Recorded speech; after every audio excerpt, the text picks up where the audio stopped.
We've come to the Israel Museum to talk about how we can know that the Bible is true. And many of the things we're going to see in this museum are the only archaeological proof of things that were written in the Bible.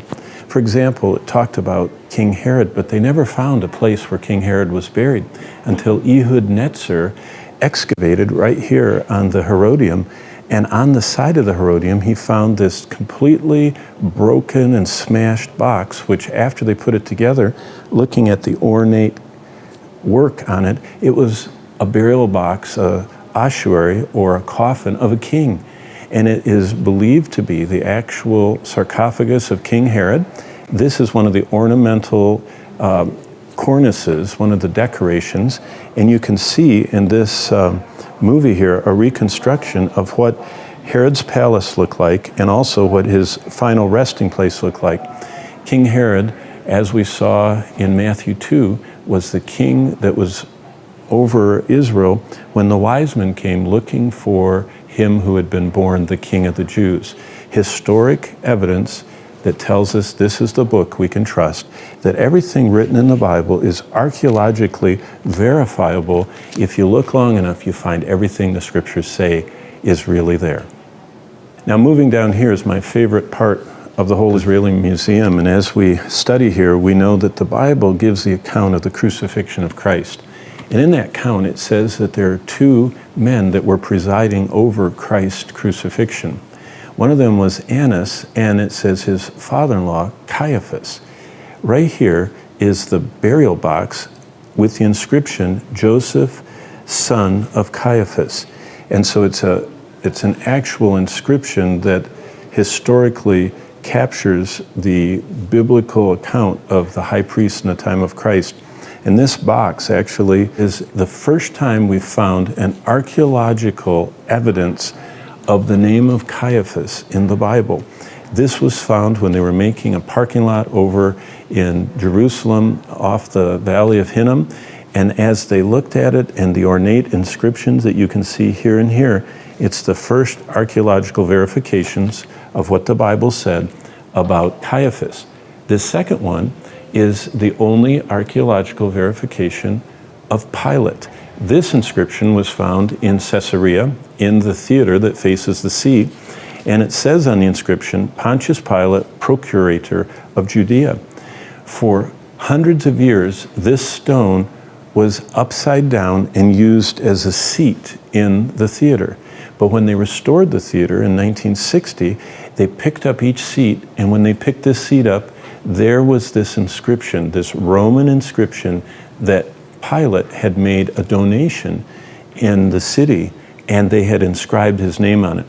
This next one is probably the most thrilling of all these because we read about the crucifixion of Christ, but there's never been any archaeological evidence of crucifixion until this ossuary box was found. On the side, it has a name and it says crucified. Inside was found this, and this is a fascinating piece of archaeology. That is a Roman spike, and if you notice, the end is curved because as the crucifixion took place and as they nailed in the heel bone, somehow the end of the spike hit something so hard it curved under. And when they tried to pull it out, they couldn't. So instead they buried into this box this crucified heel bone of this first century 18-year-old boy. Archaeological evidence of crucifixion. Amazing. Another evidence that the Bible is true. This case over here, these are the vessels that were ritually pure. If you had a clay vessel, things could seep in and it would make it impure. But these vessels that you see in these cases and the lamps that are in the next case are all examples of what Jesus was talking about when he spoke to the religious leaders and said, foxes have holes, birds of the air have nests, but the Son of Man has nowhere to lay his head. While he said that, look at the tableware and all the way around here, you can see the high level of beautiful artistic work. This is a lamp that has about 20 oil lamps for lighting. It would hang down in the center of a feast, and all of the other tableware. This is an actual table that was found in Jerusalem from the time of Christ. And it shows the high level of civilization that the people had while Jesus was teaching.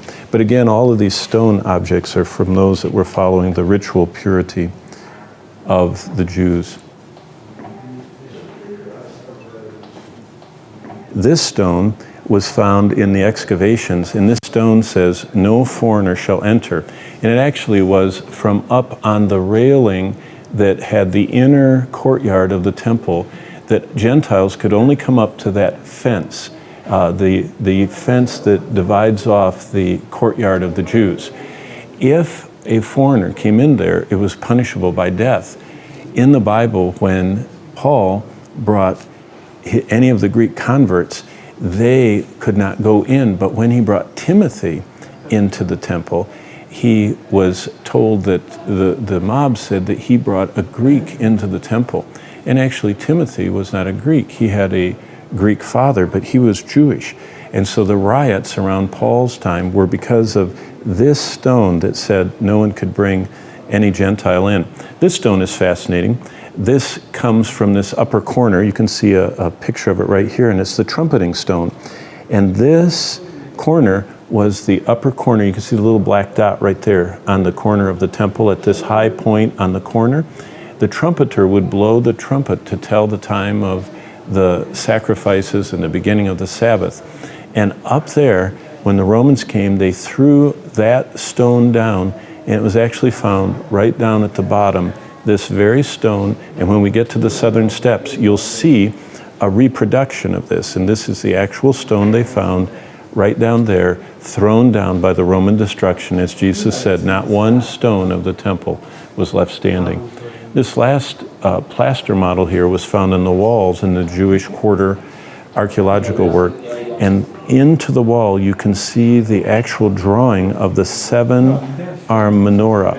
And it's the only archaeological drawing inside a Jewish house of what the menorah looked like. And you can see a close-up of the 7-branch lampstand. Menorah is what the Bible calls a lampstand, and the Jewish menorah has 7 lamps on the lampstand.